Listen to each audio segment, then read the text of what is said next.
dalam pembaharuan praktik dan pengelolaan zakat. Nah, pada masa reformasi ini, pengelolaan zakat juga berkembang pesat karena didukung oleh pemerintah juga dengan diterbitkannya atau disahkannya Undang-Undang tentang Pengelolaan Zakat. Undang-Undang Nomor 38 Tahun 1999 dan Undang-Undang Nomor 23 Tahun 2011.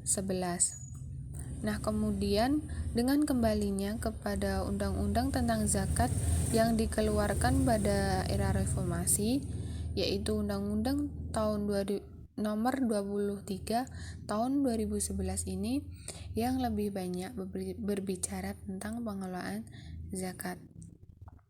Kemudian pada masa era reformasi ini juga ada terkait Basnas dan ada juga terkait Lazis atau LAZ. Nah, dari dua lembaga tersebut itu dapat disimpulkan bahwa pengelolaan zakat pada masa era reformasi itu sangat berkembang pesat. C. Kewajiban zakat dan pajak. 1. Persamaan zakat dan pajak. Yang pertama, unsur paksaan. Seorang muslim yang memiliki harta yang telah memenuhi persyaratan zakat, kemudian dia melalaikan atau tidak mau menunaikannya, maka penguasa yang diwakili oleh para petugas zakat wajib memaksanya. Sebagaimana dalam firman Allah dalam Quran Surat At-Taubah ayat 103 yang artinya, ambillah zakat dari sebagian harta mereka. Dengan zakat itu kamu membersihkan dan menyucikan mereka, dan mendoalah untuk mereka. Sesungguhnya doa kamu itu menjadi ketentraman jiwa bagi mereka, dan Allah Maha mendengar lagi Maha mengetahui. Begitu pula pada zakat. Bagi seseorang yang telah termasuk dalam kategori wajib pajak, dapat dikenakan tindakan tegas oleh negara, baik secara langsung maupun tidak langsung. Yang kedua, unsur pengelola. Asas pelaksanaan pengelolaan zakat didasarkan pada firman Allah dalam Quran Surat At-Taubah ayat 60 yang artinya, ambillah zakat dari harta mereka guna membersihkan dan menyucikan mereka, dan berdoalah untuk mereka. Sesungguhnya doamu itu menumbuhkan ketentraman jiwa bagi mereka. Allah Maha mendengar, Maha mengetahui. Berdasarkan ayat tersebut, dapat diketahui bahwasanya pengelolaan zakat bukanlah semata-mata yang dilakukan secara individual. Dari muzaki diserahkan langsung kepada mustahik, tetapi dilaksanakan oleh sebuah lembaga yang khusus menangani zakat, yang biasanya mengurusi tentang zakat itu disebut amil zakat. Dan yang terakhir, unsur tujuan.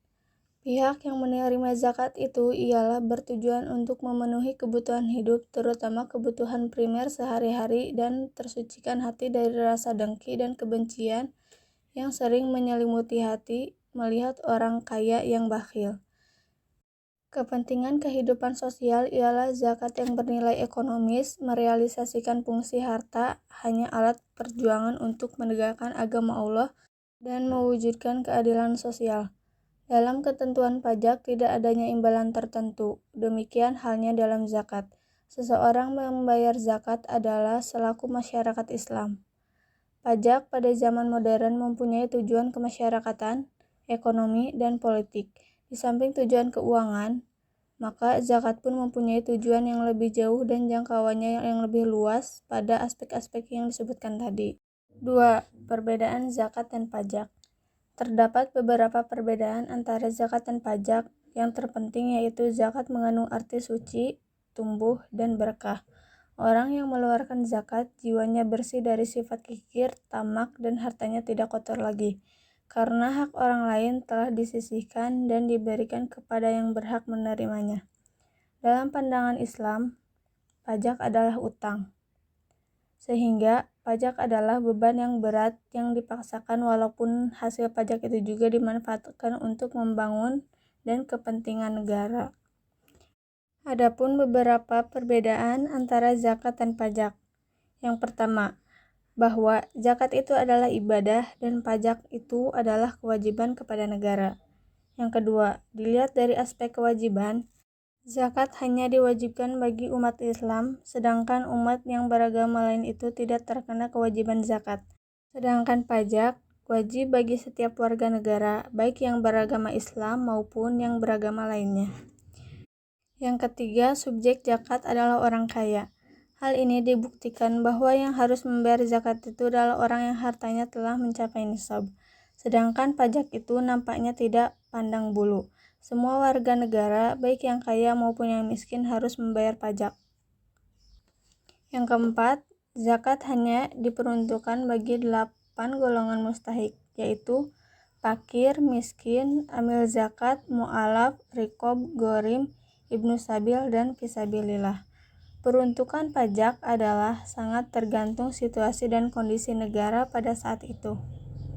Dan yang terakhir, agama Islam sudah mengatur secara rinci tentang tarif zakat, dan itu sudah baku atau tidak bisa diubah-ubah.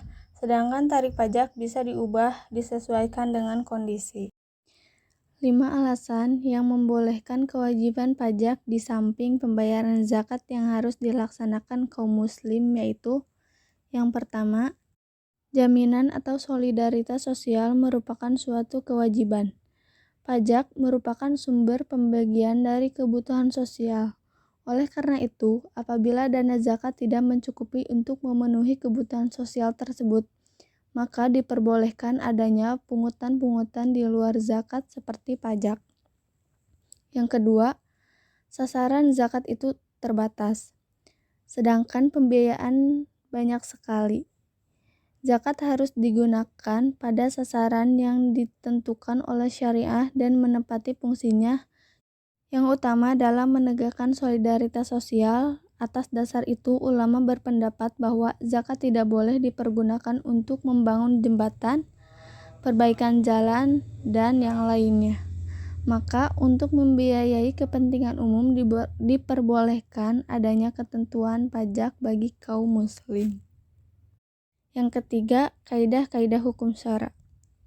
Dengan menggunakan kaidah yang berlandaskan nas atau Al-Quran dan Sunnah, pajak bukan hanya diperbolehkan, tetapi juga diwajibkan pemungutannya untuk merealisasikan kepentingan umat dan negara, apabila sumber penerimaan lainnya tidak mencukupi.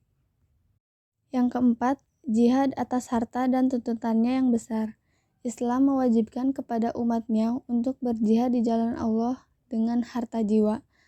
Salah satu bentuk jihad dengan harta yang diperintahkan adalah kewajiban lain di luar zakat. Dan yang terakhir adalah kerugian dibalas dengan keuntungan.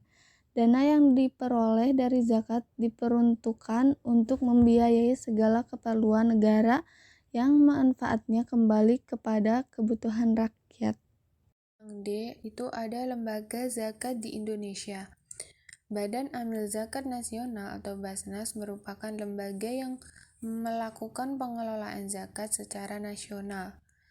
Lembaga pemerintahan non-struktural yang bersifat mandiri dan bertanggung jawab kepada Presiden melalui Menteri Agama. Jadi, Basnas ini lembaga pengelolaan zakat secara nasional.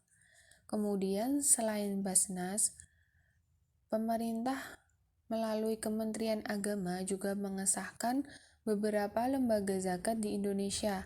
Contohnya ada Lembaga Amil Zakat atau LAZ berskala nasional, yang diantaranya ada LAZ Dompet Duafa, Yayasan Rumah Zakat Indonesia, Yayasan Baitul Muamalat, Yayasan Dana Sosial Al-Fatah, Dewan Dakwah Islamiyah Indonesia, Perkumpulan Persatuan Indonesia, Baitul Mal Hidayatullah, Inisiatif Zakat Indonesia, Nurul Hayat, Lembaga Manajemen Infak Ukhuwah Islamiyah, Pesantren Islam Al-Azhar, Yayasan Global Zakat, Dompet Peduli Umat Darut Tauhid, dan Yayasan Yatim Mandiri Surabaya. Nah, dari itu semua tadi, itu lembaga zakat yang ada di Indonesia dan sudah disahkan oleh pemerintah melalui Kementerian Agama. Hikmah pengelolaan zakat. Hikmah dan tujuan ajaran zakat, infak atau sedekah sesungguhnya mendorong kaum muslimin untuk memiliki etos kerja dan usaha yang tinggi, sehingga memiliki harta kekayaan yang di samping dapat memenuhi kebutuhan hidup diri dan keluarganya, juga bisa memberi kepada orang yang berhak menerimanya. Hikmah zakat ada dua macam, yaitu hikmah bagi si pemberi dan hikmah bagi si penerima. Adapun hikmah zakat bagi si pemberi antara lain, yang pertama mensucikan jiwa dari sifat kikir, yang kedua merupakan manifestasi syukur atas nikmat Allah, dan yang ketiga mengembangkan kekayaan batin. Hikmah bagi si penerima adalah sebagai berikut. Yang pertama membebaskan si penerima dari kebutuhan, dan yang kedua adalah menghilangkan sifat benci dan dengki. Alhamdulillahirrahmanirrahim, telah kami selesaikan penjelasan tentang pengolahan bab zakat. Kurang lebihnya kami mohon maaf. Billahi taufiq wal hidayah wa ridho wal inayah. Ila liqa ma'assalamah. Wassalamualaikum warahmatullahi taala wabarakatuh.